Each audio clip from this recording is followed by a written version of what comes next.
Israel के अंदर घमासान मचा हुआ है। इसराइल की सिक्योरिटी फोर्सेस लगातार परेशान है क्योंकि ना सीरिया वाले, ना हिजबुल्ला वाले, ना हमास वाले इसराइल पर हमले करने से बाज आ रहे हैं। दूसरे नंबर पर नेतन्याहू अपनी कुर्सी से हाथ धो बैठे हैं। अब नेतन्याहू की और इनकी पार्टी की तबाही होना शुरू हो गई है। तीसरे नंबर पर बड़ी खबर यह है कि मुसलमानों ने गठजोड़ करना शुरू कर दिया है। इस्लामी मुल्कों ने बड़ा ऐलान किया है जिससे इसराइल के वजूद को अब थ्रेट होना शुरू हो गया है। इसराइल न सिर्फ इस सफाए हस्ती से खत्म होगा बल्कि इसके जो गंदे अजाइम है वो भी बर्बाद हो जाएंगे। और आखिरी बड़ी खबर ये है कि अब फलस्तीनियों की भी आजादी होगी और इंशाल्लाह बैतुल मक़दस भी आजाद हो जाएगा। एक एक खबर करके आपके सामने रखेंगे, एक एक फैक्ट को आपके सामने रखेंगे ताकि आपको मालूम हो सके कि ये जो डेवलपमेंट जारी है इसराइल के अंदर ये क्या हो रही है और ईरान किस तरह अपना आखिरी जोर लगा रहा है। छोटी सी गुजारिश है कि आप हमारा यूट्यूब चैनल हसनात टीवी को सब्सक्राइब कर लें, घंटे के निशान को दबा लें ताकि लेटेस्ट न्यूज आप तक पर वक्त पहुंचती रहे। दोस्तों, सबसे पहले मैं आपको ये बताना चाहता हूं कि इसराइल की सिक्योरिटी फोर्सेस बिल्कुल बर्बाद हो गई हैं और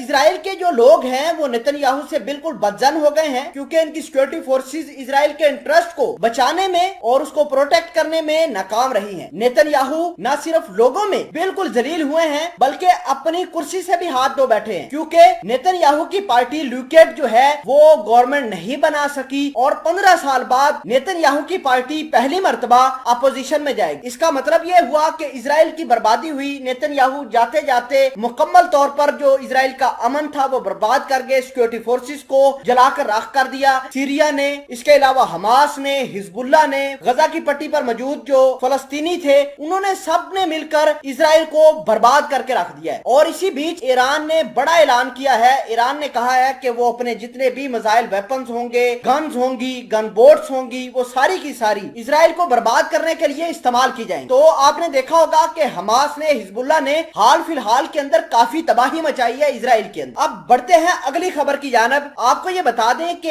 तैयब उर्दवान जो कि तुर्की के सदर हैं, उन्होंने सऊदी अरेबिया के बादशाह शाह सलमान को टेलीफोनिक राब्ता किया है और आपस में ताल्लुकात जो खराब हुए थे उनको दोबारा रिवाइव करने का फैसला किया है। अब पाकिस्तान के जनरल कमर जावेद बाजवा साहब भी रियाज के अंदर मौजूद हैं। ईरान और सऊदी अरेबिया के दरमियान अब पाकिस्तान ताल्लुकात बेहतर कराने की कोशिश करेगा। इसके अलावा जो अहम खबर यह है कि शहजादा मोहम्मद बिन सलमान ने ईरान को एक्सेप्ट करना शुरू कर दिया है, ईरान के स्टांस को एक्सेप्ट करना शुरू कर दिया है। और पिछले दिनों उन्होंने एक इंटरव्यू भी दिया था कि हम ईरान के साथ बातचीत करने के लिए तैयार हैं। आप समझ सकते हैं कि ये सारे के सारे इस्लामी मुल्क इकट्ठे हो रहे हैं और इसराइल के वजीर को थ्रेट हो रहा है। इसराइल लगातार मार भी खा रहा है। तो बड़ी अहम बात यह है कि अब फलस्तीनियों की भी बात सुनी जाएगी, इंशाल्लाह फलस्तीन आजाद हो जाएगा। दूसरे नंबर पर बैतुल मक़दस में इंशाल्लाह मुसलमान नमाजें पढ़ेंगे, अफ्तारियां करेंगे और इसके अलावा नमाज तरावी भी अदा करेंगे और ये वादा था हिजबुल्ला का और हिजबुल्ला ने आज पूरा कर दिया है। बहरहाल ये डेवलपमेंट अगले लेवल पर जाएंगी। मुसलमानों के गठजोड़ की वजह से इसराइल का वजूद खतरे में पड़ गया है।